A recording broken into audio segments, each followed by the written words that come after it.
Now, Super Bowl V, the Colts finally win a Super Bowl with a tremendous talented team, by the way. The Baltimore Colts had great players all through their history. You missed that Super Bowl. I had a torn cartilage and a meniscus, and I had to sit out. I was on the sideline coaching though. Oh, okay. Oh yeah, I was still playing. That was only, that was 1970. I never retired until '72, so I got another couple years in, and which were okay. But Ursay was a joke, so we can't talk about him. That's true. Today's football compared to the days that you play, I know it's a different game right now. Concussion's a big factor in the football right now. What do you think about the game today? Well, the kids are bigger, stronger, and faster. There's no questions. The rules have changed. They've really made it an offensive game because offensive linemen can now hold in pass protection. Quarterbacks have about a second and a half longer to be able to throw the ball, read the defense, and throw the football. A lot more pressure on the defense. There's no more bump and runs on the defense. You got to drop off and let them run by you. So they're trying to make it an offensive game, and they have. But these guys are great athletes. There's no question about it. They're bigger, stronger, faster. My offensive line averaged maybe 250.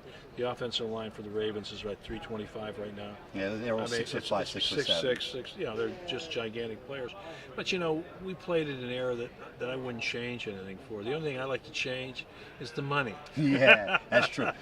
Bubba Smith, who passed away just recently, what a great defensive end he was, and Mike Curtis is the middle linebacker, two icons in Baltimore. What type of player? I think even Teddy Hendricks played for Baltimore back then. Also, what type of players were those three guys? Well, Teddy Hendricks was probably the best of the whole group out of all of them. Better than Bubba? Oh yeah, Bubba. If you could light a fire under Bubba, he was the best player that ever played the game. But it was hard to get him fired up for a football game because he had all the ability in the world, but he didn't. We really had to stay on top of him. I know Shula always used to put notes up there about guys who used to say about Bubba, make him mad so he'd go out and play. And but he had a great physical talent. I don't think he lived up to all of what he did, but he was a good guy. And Curtis is Mad Dog. I used to call him Mad Dog, and he got mad at me about that right now. He's having some real problems. Sorry to hear that. And Bubba's gone. There's a lot of guys that are the guys I played with.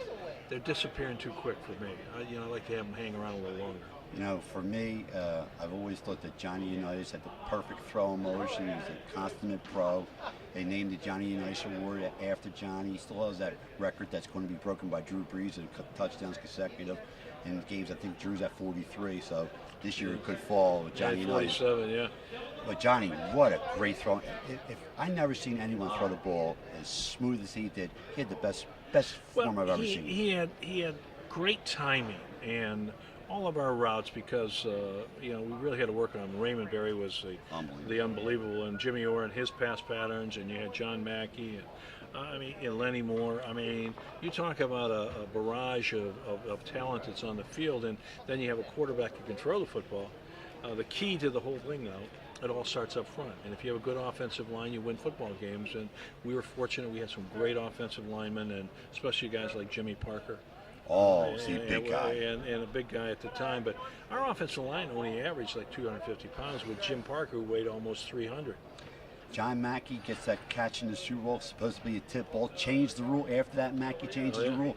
You changed the rule with the wristband. You got a lot of history with the Baltimore Colts. There's no question. And I'll tell you one thing, I'm still PO'd, to be honest with you, that it's the Baltimore Ravens, not the Colts. Keep the tradition the way it's supposed to be.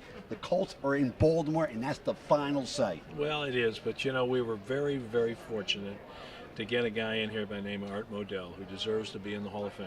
And I'm just praying that someday, before he passes, they put him in the Hall of Fame. Cleveland's holding him back.